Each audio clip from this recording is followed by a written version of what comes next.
Feliz Navidad, queridos cinéfilos de En Ocasiones Veo Cine. Espero que estéis bien, que los que estéis de vacaciones estéis descansando y bueno, a ver si alguno ha tenido suerte con la lotería y le ha tocado algo. Bueno, hoy os traigo este ambiente tan navideño, esta vez estoy solo, la verdad que venimos de muchos programas con invitados y acompañados. Tenía un poco de ganas de volver a hablar con vosotros en privado, entre nosotros y charlar sobre cine, ¿no? Y en este caso, último programa del año. Oh, qué pena. Pero en cualquier caso, venimos a hablar sobre el cine navideño, ¿no? La verdad que la Navidad es un momento perfecto para ver películas, para ponernos al día y ya de paso ver esas películas navideñas que tanto nos gusta ver en familia, con nuestra pareja o nosotros solos con un café y una mantita puesta un sábado por la tarde. Entonces, chicos, acompañadme para hablar sobre las películas más interesantes ambientadas en Navidad y que sobre todo nos recuerda el valor de la Navidad. Vamos a empezar con Somewhere in My Memory de Solo en Casa de John Williams.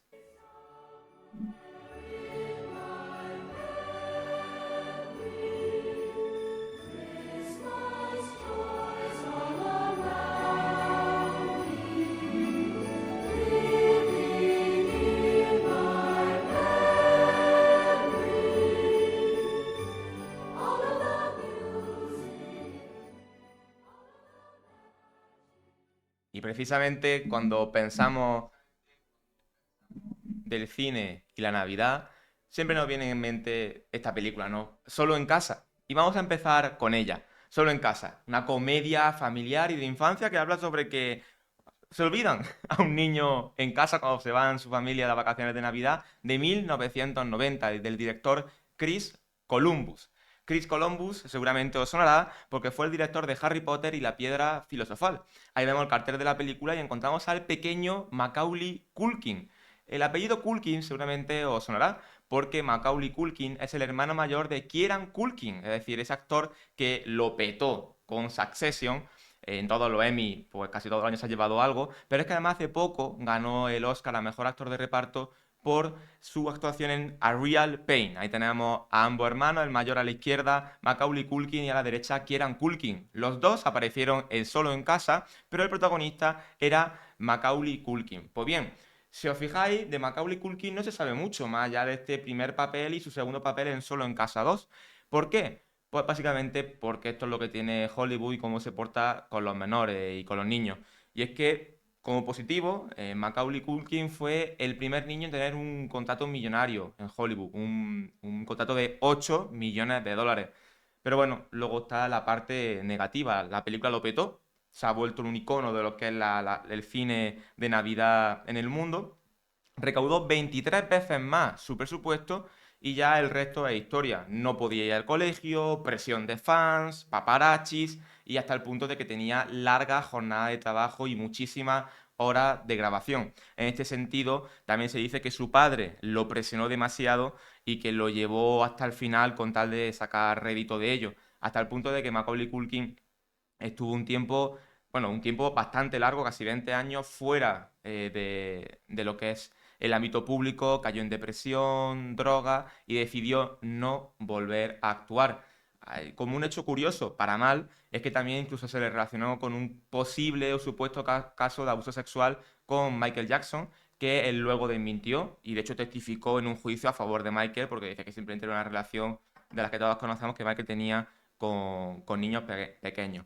Por este sentido, Macaulay Culkin volvió hace poco a la esfera pública y es que ha interpretado a uno de los personajes en Zootrópolis 2. El actor ha confirmado de que este paso por el cine fue muy traumatizante para él.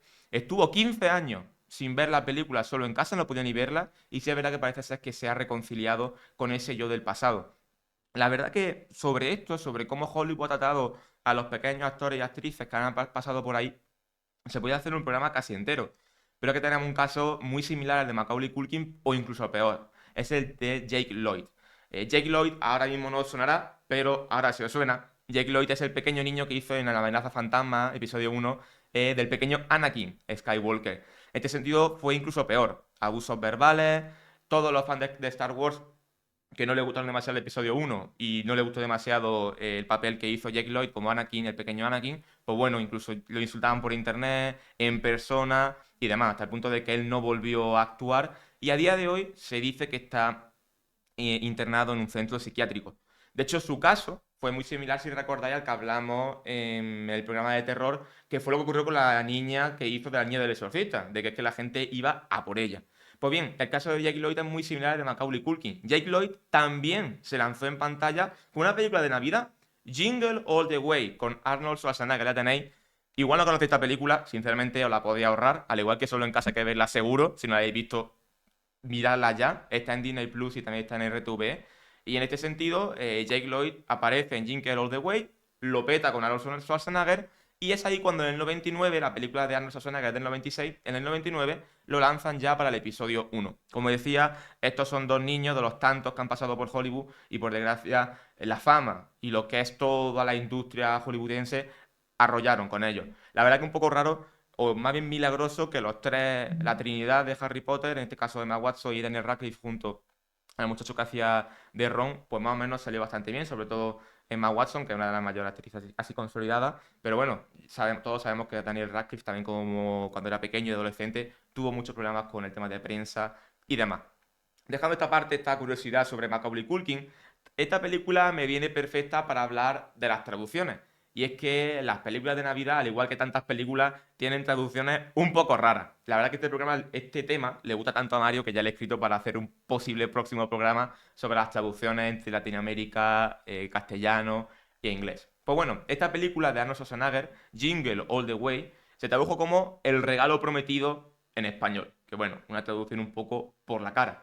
Pero es que en esta película de Home Alone, Solo en casa, que se tradujo muy bien en castellano, hay uno de los grandes memes respecto a la traducción del cine, que es que en Latinoamérica se tradujo como Mi lindo angelito. Que la verdad que desde entonces esto es un motivo de discusión entre latinoamericanos y españoles, entre cuál de los dos tenemos peor doblaje. Y así que un poco por repasar, es que tenemos muchos doblajes de títulos de películas bastante regulares, por no decir malos. Por ejemplo, There Will Be Blood, de Paul Thomas Anderson, aprovecho para recomendarla porque es una de las mejores películas del siglo XXI, se tradujo como Pozo de ambición. No tiene nada que ver con There Will Be Blood. ¿Habrá sangre? Pues Pozo de ambición. ¿Por qué? Porque la película va sobre el descubrimiento de petróleo en Norteamérica. Pues ya está, pues Pozo de ambición. The Shawshank Redemption, también una de las películas, para algunos la mejor película de la historia, seguro que es una de las mejores de la historia, se tradujo como Cadena Perpetua en español. Se puede llegar a entender porque es que Shawshank Redemption era como un juego de palabras con la cárcel en la que estaban los personajes, pero por ejemplo en Latinoamérica se llama Sueños de fuga, un nombre, bueno, un poquillo regulero. O por ejemplo la película de Scorsese, After Hours, se tradujo como Joque Noche. Vamos, que es un título hasta para reírnos de fin de semana, aunque sí es verdad que el título Joque Noche se ha hecho muy popular. O por ejemplo, una película preciosa, que no es de Navidad, pero se puede ver en Navidad si tenéis ganas de ver una película de estas que te hacen llorar y te deprimen un poquillo, pero por otro lado te alegran un poco, es Eternal Sunshine of the Spotless Mind, que si lo traducimos tal cual sería El eterno amanecer de una mente inmaculada, un título precioso, y que en español se tradujo como Olvídate de mí, Olvídate de mí, que va a una película sobre la pérdida del conocimiento y de los recuerdos, protagonizada por Jim Carrey, que es súper recomendable.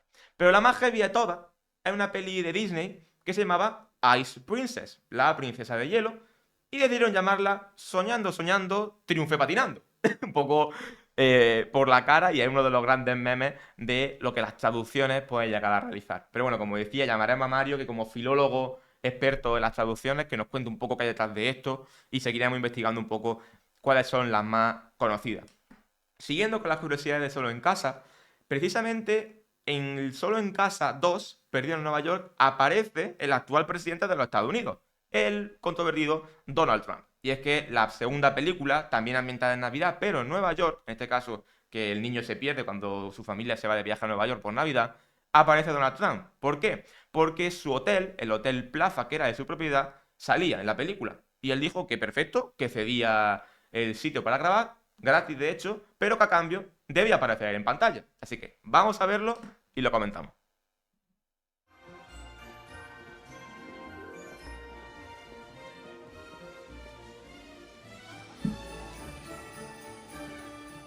Perdone, ¿dónde está la recepción? Al final del pasillo, a la izquierda. Gracias.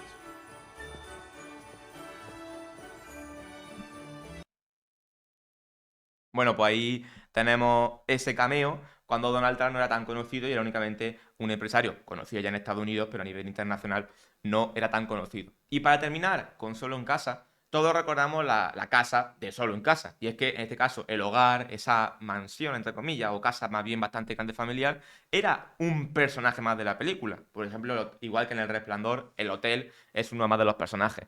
Pues así como curioso, hace poco, concretamente a principios de año, a principios de 2025, se vendió esta casa por 5,5 millones de dólares. Y se ha hecho muy popular que, bueno, que la casa ha pasado un remodelaje completo y no tiene nada que ver con la casa de 1990, cuando se grabó la película. Bueno, aquí se puede ver un poco la diferencia arquitectónica y de los hogares entre dicha fecha. De hecho, deciros que la casa, como ya estáis viendo, era real, toda la película se grabó ahí, excepto la cabaña del árbol. Todas las escenas de la cabaña del árbol fueron grabadas en estudio. Todo además en esta casa que se alquiló propiamente para realizar la película. Por lo tanto, era una película de bajo presupuesto, lo cual entiende que literalmente lo petara y que multiplicara por 25 su presupuesto. Bueno, ahí tenéis Solo en Casa, una de las películas más míticas de Navidad y que si no habéis visto ya estáis tardando en verla. Y si no, podéis verla en familia para recordar esta película tan buena y tan conocida y echar una risa. Hay otra película muy conocida de Navidad, que todos conocéis, es de un personaje que va de rojo, y es un peludo y verde, efectivamente, El Grinch, la película del año 2000 de Ron Howard y protagonizada por Jim Carrey. Ya veremos que Jim Carrey es un actor bastante utilizado en películas de Navidad. Ron Howard, no suena Ron Howard, pero lo conocéis. Ron Howard es el director de las películas del Código Da Vinci, del Código Da Vinci Ángeles y Demonios, creo que la tercera ya no es el director, y también, sobre todo, director de Una mente maravillosa, protagonizada por Russell Crowe, súper recomendable, por el que ganó el Oscar a Mejor Dirección. Pues bien, todos conocemos esa imagen del Grinch de Jim Carrey, que prácticamente cuando ves al Grinch no te recuerda a Jim Carrey, porque a detrás hay un trabajo de postproducción o de preproducción larguísimo. Y es que todo era maquillaje, no es como hoy en día que se hace todo por CGI, era todo maquillaje. Jim Carrey tenía que estar hasta 8 horas al principio, antes de cada grabación, para ponerse todo lo que es el maquillaje y demás. Luego sí es verdad que se redujo a 3 horas cuando ya empezaban a pillar el truquillo al maquillaje. De hecho, lo que es el traje estaba hecho de pelo de Jack, y él decía que le picaba muchísimo y no aguantaba. Como curiosidad, tuvieron que contratar a un experto de la CIA en torturas para enseñarle a Jim Carrey a estar tranquilo y aguantar esas 8 horas de maquillaje parado sin moverse y que no le picara todo el cuerpo y aguantar los nervios. O sea que ahí tenemos al enorme Jim Carrey, el esfuerzo que hacía para que esta película saliera adelante. Y también tenemos la cara mítica del Grinch. Y es que esta cara tan mítica del Grinch no era postproducción tampoco, es que él la hace. Jim Carrey, todo un maestro, no solo de la comedia, sino también del cine. Y es que tiene películas increíbles, entre ellas, como decía, Olvídate de mí o Sunshine of the Spotless Mind, que es bastante buena. Me recuerda, por ejemplo, a Bill Skarsgård, que ahora está muy de moda haciendo al payaso It, que también es una cara que él mismo hace, por mucho que parezca de mentira y que parezca que es tan locura que está hecho por ordenador. Ahí tenéis la película del Grinch, que la podéis ver, como decía, en Disney Plus. También muy recomendable en este caso de un monstruito que quiere robar la Navidad. Pasamos ahora a película amorosa. También la Navidad, momento perfecto para ver comedia y también películas románticas. Pues ahí tenemos Love Actually. Yo creo que Love Actually es la más conocida de Navidad, por encima incluso de Mi lindo angelito, vamos a decir latinoamericano. Y es que es una película mítica. Desde luego, eso se puede decir, es la mejor película de todas las que vamos a hablar, aunque empata con una, para la comentaremos. Y es que Love Actually tiene un reparto espectacular. Hugh Grant, Emma Thompson, Colin Firth, Liam Neeson, Keira Knightley, y podríamos seguir y seguir y seguir. Pues bien, Love Actually es una película que a la gente le suele encantar verla en familia en Navidad y habla sobre el amor que está presente en la Navidad. Y funciona tan bien porque es una película súper coral, habla de muchísimas historias que se van entrelazando entre ellas y eso hace que te puedas como espectador de forma amena y sencilla representar de alguna forma u otra. Pues muy bien, la mítica escena de los carteles donde Andrew Lincoln, su personaje, Andrew Lincoln lo conoceremos más adelante en la serie de Walking Dead, esa escena en el que se declara a Juliet, interpretada por Keira Knightley, con los carteles. Pues bien, esos carteles fueron escritos de puño y letra por el actor, por Andrew Lincoln. Sí es verdad que hay otros carteles realizados por el equipo de postproducción, pero él dijo que le gustaba más su letra, que cree que lo puede hacer bien. Lo hizo y se quedaron con esos carteles. Por tanto, esa mítica escena que tanto hemos visto en la historia del cine, pues esos carteles lo escribió Andrew Lincoln de su puño y letra. También vamos a ver la escena del principio de la película, que se realiza en el aeropuerto, en un aeropuerto de Londres, en el de Gatwick en este caso. Pues bien, todas estas escenas son reales. Se fueron con una cámara a grabar los abrazos, los besos, la alegría de la gente que se reencontraba en el aeropuerto, precisamente para plasmar esa alegría que se daba en Navidad. Por tanto, no son actores. Se le pidió permiso, evidentemente, para salir en la película, pero son reacciones totalmente reales. Visto esto y teniendo esto en cuenta, vamos a ver la escena.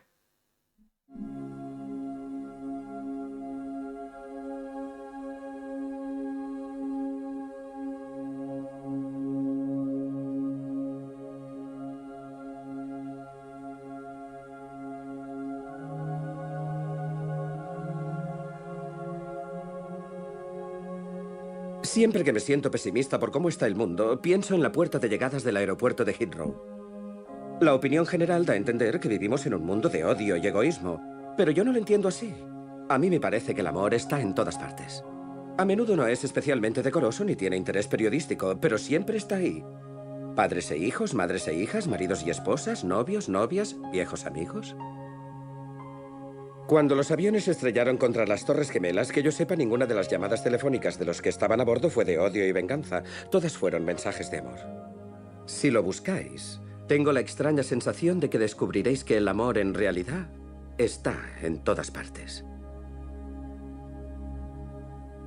Bueno, ya esto ya marca el tono de la película, tono navideño, cómico por los comentarios, en este caso de Hugh Grant. Y bueno, me he equivocado, he visto que el aeropuerto era el de Heathrow, no el de Gatwick. Pues bien, ahí tenemos Love Actually, que además, como muy cosa curiosa, se dice que también lanzó de manera popular la mítica canción de Mariah Carey, All I Want for Christmas Is You. Y aunque sí es cierto que la canción era súper conocida ya para entonces, esta película, si no me equivoco, es de 2003, que apareciera en la película, en este caso interpretada en un concurso navideño de talento, fue lo que lanzó a que ya fuera un icono de la Navidad y también de la cultura popular. Por tanto, si no habéis visto Love Actually, id a verla ya. Y si la queréis recordar, pues bueno, ya sabéis esta pequeña anécdota, aunque hay más, ¿eh? Podéis buscar en internet y encontráis alguna también bastante interesante. Vamos a seguir con una película. Decía que Love Actually, sin duda, en cuanto a calidad, es la mejor película de la que vamos a hablar hoy y que está empatada con una. Está empatada con una, por no decir que yo creo que esta una es mejor, únicamente que es un poco antigua, entonces nos cuesta un poco decir que lo antiguo es mejor. Y es que tenemos Qué bello es vivir, película de 1946. Todo un clásico, todo un clásico. Si no la habéis visto, Qué bello es vivir, tenéis que verla.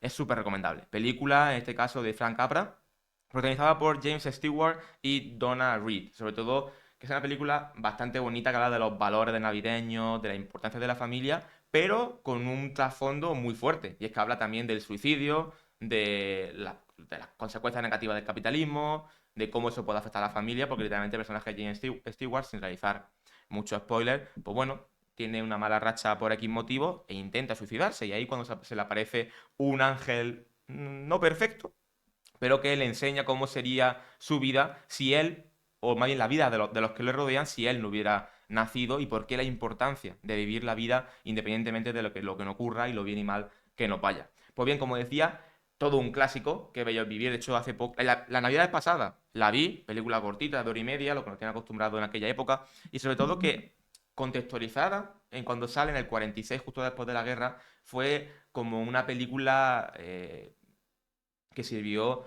como antídoto, ¿no?, para la posguerra. Pero, sin embargo, hay que decir que esta película de Frank Capra al principio no se le hizo mucho caso, por no decir que apenas triunfó, se pensó que era una película más del montón de Frank Capra. ¿Cuándo triunfó?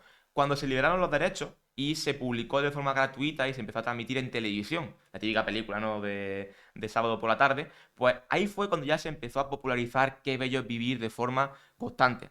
También como curiosidad, fue la primera película de James Stewart después de militar en la Segunda Guerra Mundial. Él fue, como puede estar ahí viendo, por el traje, él fue aviador y participó en la Segunda Guerra Mundial. Y de hecho se dice que él volvió muy traumatizado de esta guerra y por tanto su actuación fue bastante natural, hasta el punto de que cuando vemos que al final de la película está llorando sin parar, se dice que es porque era un lloro natural, porque al fin y al cabo esto también significaba como el sentimiento de volver a ver a su familia después de estar en la Segunda Guerra Mundial. Esta película consiguió un Oscar técnico, en este caso a Mejor Innovación Técnica. ¿Por qué? Porque aquí se creó una fórmula para representar la nieve. La nieve en los estudios no es real. Usaron una mezcla de espuma y jabón, que hasta entonces nunca se había realizado. Lo que se utilizaba era maíz pintado y se lanzaba desde arriba. Lo que ocurre es que el maíz, cuando caía al suelo, hacía muchísimo ruido. Y los micrófonos de entonces no eran ni por asomo lo que son ahora, que son capaces de insonorizar cualquier ruido externo. Total, que a la hora de representar la nieve era muy, muy difícil. Pues aquí se ingenieron para hacer esta mezcla de espuma y jabón para que pareciera realista y que no pusiera problemas a la hora de grabar la película. Tenemos una nota así muy similar en la mítica película Cantando bajo la lluvia. ¿Cómo hicieron esa famosa lluvia que se ve durante el film? Pues no fue que pusieron al actor lloviendo por la calle, que se podía hacer, antiguamente se hacía, sino que hicieron un mecanismo de tuberías que iban por arriba, por los lados, que iban echando agua. Se dice que se echaba leche, pero ya el actor Gene Kelly desmintió que no era leche, que era agua. De hecho, esto no es como ahora, que cuando quieres simular el agua, pues bueno, lo pones con postproducción y ya está. No, Gene Kelly estaba con fiebre, porque se había resfriado de tantas veces hacer esta escena. Es un musical, es una acción musical bastante larga, de tantas hacerla se resfrió. Y es que en este caso podéis preguntar, vale, no es tan difícil, pongo una tubería y que caiga agua. El tema está en que, claro, las cámaras de aquel entonces no cogían esa calidad y cogían todos los detalles tan fácilmente. Y es que si echabas agua de forma normal, no se llegaba a ver luego en pantalla. Por tanto, utilizaron técnicas de iluminación, de colocación de cámara para que finalmente se viera el agua. Por tanto, el propio Gene Kelly dijo que esto fue un milagro realizado por la producción de la película. Por tanto, para que veáis cómo detrás de cosas tan sencillas como que aparezca agua, sinceramente hay un quebradero de cabeza. También me acuerdo ahora mismo de escenas míticas realizadas bajo el agua, pues el beso entre Spider-Man y Mary Jane Watson, ¿no? En la Spider-Man de 2002 de Sam Raimi, donde aquí también se nota que, además se ve que los personajes estaban mojando de verdad, y no era como ahora, que hoy en día pues se nota bastante que es falsa. Vamos ahora, pasamos ya de Qué bello es vivir, que insisto, tenéis que verla, podéis verla en Prime Video si no me equivoco, a películas de animación. Y es que también la Navidad tiene películas de animación muy, muy buenas. Empezando por Polar Express. Polar Express es una película de Robert Zemeckis. Robert Zemeckis, que suele trabajar mucho con Tom Hanks, como fue en el caso de Polar Express, es el director de Náufrago, o donde también trabajó con Forrest Gump en Náufrago y también en Forrest Gump. Peliculón, que si no habéis visto Náufrago o Forrest Gump, tenéis que verla. La verdad que Robert Zemeckis es todo un maestro. Pues bien, Robert Zemeckis se lanza aquí con la animación, y es una animación que se ve un poco rara. Vamos a ver después una escena. ¿Por qué? Porque esta película, que es de 2004, es de las primeras películas de animación que utilizan el motion capture. El motion capture, muchos de vosotros lo habéis visto en internet, es básicamente capturar las expresiones faciales de los actores y reflejarlas luego en la animación. Se usa, y es la principal tecnología que se usa en Avatar, porque todos son hechos por CGI y las expresiones son los que se graban con los actores. El Rey León, este nuevo live action del que hablamos de él hace 2 semanas, son todos actores que se cogen con motion capture. O por ejemplo en la película del Hobbit, no sé si lo sabéis, pero Benedict Cumberbatch, el actor que hace Doctor Strange, hacía en el Hobbit 1 y 2, o no, 2 y 3, perdón, hacía del dragón Smaug. Y también se grababa con él, se grababa con motion capture. Vamos a ver cómo Tom Hanks trabajaba aquí en el Orient Express con el motion capture.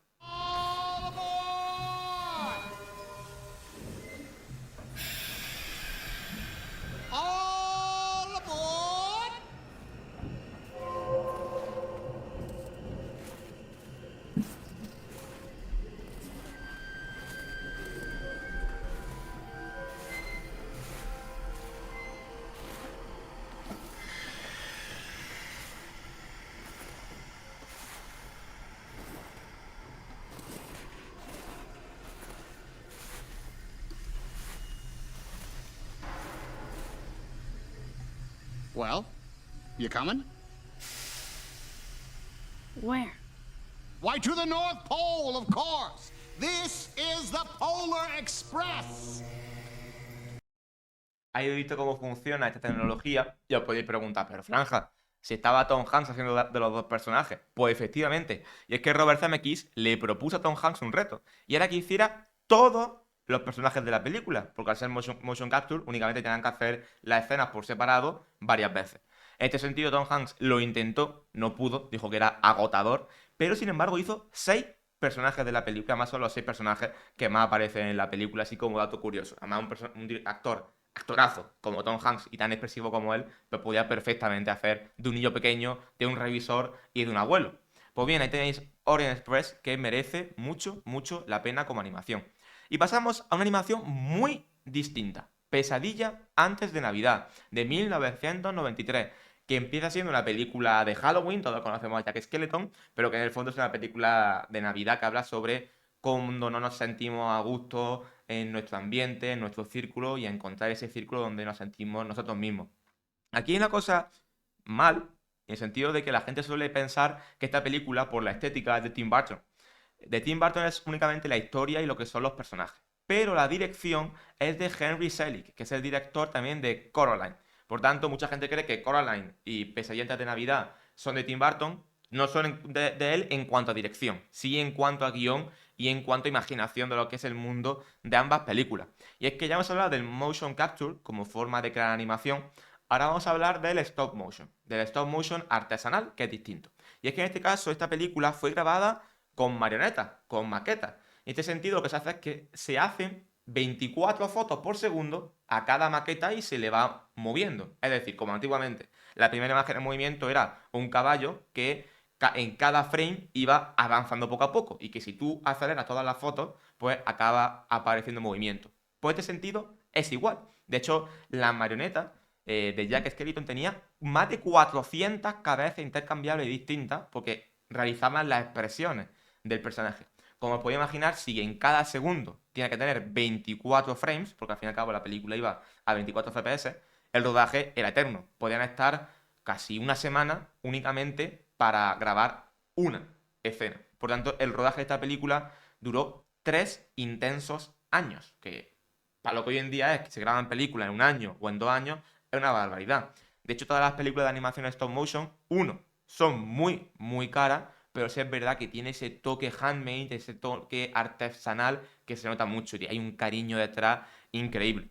Por tanto, si os gustan las películas de stop motion, aparte de Pesadillas de Navidad, que es muy recomendable, tenéis Isla de Perros y Fantastic Mr. Fox, ambas películas de Wes Anderson, que me gustan mucho, por cierto. La Oveja Sound, por ejemplo, Chicken Run, Frankenweenie, una película de más bien para Halloween, pero también es de animación, la propia Coraline, La Novia Cadáver, que si recordáis Pablo nos dijo en el programa de la Comic Con que haya estado en persona con la marioneta de La Novia Cadáver. ¿Por qué? Porque esa película se hizo con marioneta. O El Pinocho de Guillermo del Toro. Guillermo del Toro, que le gusta tanto esta forma de realizar tan artesanal, pues realizó su Pinocho con este estilo de stop motion. Hay una película que se llama Cubo y las cuerdas mágicas. Y vamos a ver un vídeo, no una imagen, un vídeo sobre cómo se realizó, para que veáis cómo es esto tan tedioso y tan artesanal y a la vez tan bonito.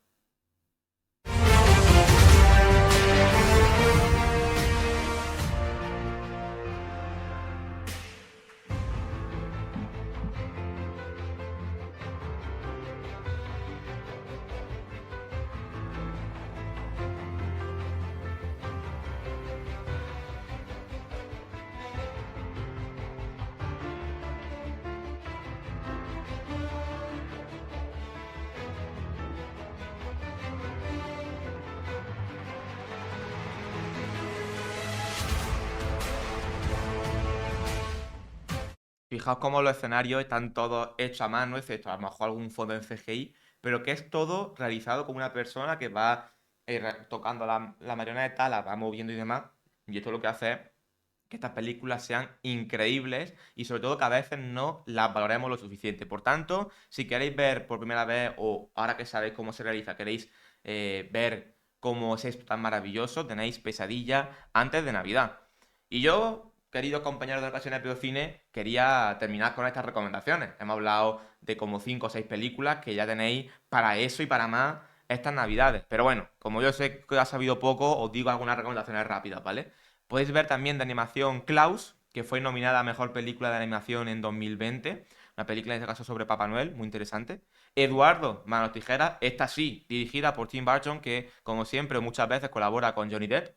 Si os gusta la acción, hay una película de acción muy conocida, La Jungla de Cristal, que la gente no recuerda que se ambienta en el día de Navidad. Por lo tanto, si queréis una Navidad un poquillo más activa, de tiros, disparos, Bruce Willis ahí pegando tiros, tenéis Jungla de Cristal.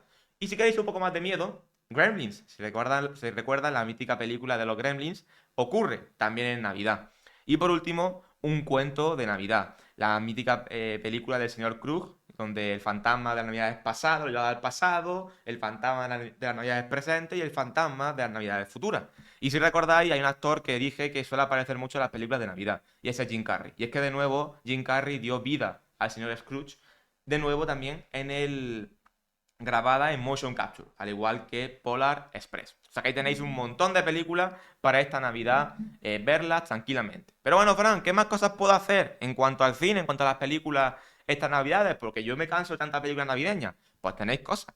Y es que en Cine Yelmo, podéis ver Nuremberg, que la vi este último fin de semana y me gustó bastante. Tenéis una review en mi Instagram y creo que dentro de poco me lanzaré a realizar una review en vídeo. Podéis ver Zootropolis 2 de animación, Avatar 3, por supuesto. De hecho, dentro de poco haremos alguna sorpresilla relacionada con Avatar 3. Estad atentos. Y si queréis una película basada en un libro, tenemos La Asistenta, que sale el 1 de enero. También, si os gustan las películas bíblicas, tenemos 2 películas de animación que saldrán poco a poco en cine. Tenemos la película del Rey David y Rey de Reyes, que es una película de animación sobre Jesucristo que está protagonizada por Oscar Isaac, pero en animación. Oscar Isaac da voz a Jesús, en este caso. También podéis veros el tráiler de La Odisea, próxima película de Christopher Nolan, 2026, junio, si no me equivoco, julio, en verano. Y también ha salido una película de la que hablamos con Mario, la próxima película del director de directores, Steven Spielberg. Su película Disclosure Day, protagonizada por Emily Blunt. También salió en 2026, en mayo del 26, también ha salido el tráiler esta última semana. Y bueno, si estáis también más aburridos, os recuerdo que este va a ser el último programa del año. Volveremos a partir de enero, después de Reyes, volveremos a tope, como siempre, el programa semanal los jueves. Y es que este es el programa número 18. Por tanto, que te entran ganas de cine, te entran ganas de En Ocasiones Veo Cine, tienes 17 programas que te puedes ver. Que apuesto que algunos no te habrás visto y ya os puedo decir que son muy interesantes. Dicho esto, queridos cinéfilos de En Ocasiones Veo Cine, solo puedo dar las gracias. Gracias por hacer este último trimestre del 25 tan maravilloso. Estoy súper contento de cómo está avanzando el programa, de cómo lo estáis apoyando. Cada vez tenemos más visitas, más gente que me habla diciendo que les está gustando el programa. Y espero que tengáis una feliz Navidad. Espero que estéis en familia, espero que veáis muchas películas y espero que tengáis una buena entrada de año. Volveremos el año que viene a tope en enero. Insisto, tengo muchas novedades para 2026. Espero que os sigáis apoyando el canal, porque se viene un 2026 de cine. Os recuerdo que en el 26 tenemos películas de Christopher Nolan, tenemos películas de Steven Spielberg, tenemos películas de David Fincher y tenemos películas de Denis Villeneuve. Y encima tenemos en enero los Oscars, tenemos nuevas películas, tenemos nuevas temáticas, tenemos nuevos colaboradores. Por tanto, esto acaba de empezar. Feliz Navidad, compañeros de En Ocasiones Veo Cine, y os dejo con la suite de la película Polar Express de Alan Silvestri. Feliz Navidad y próspero Año Nuevo.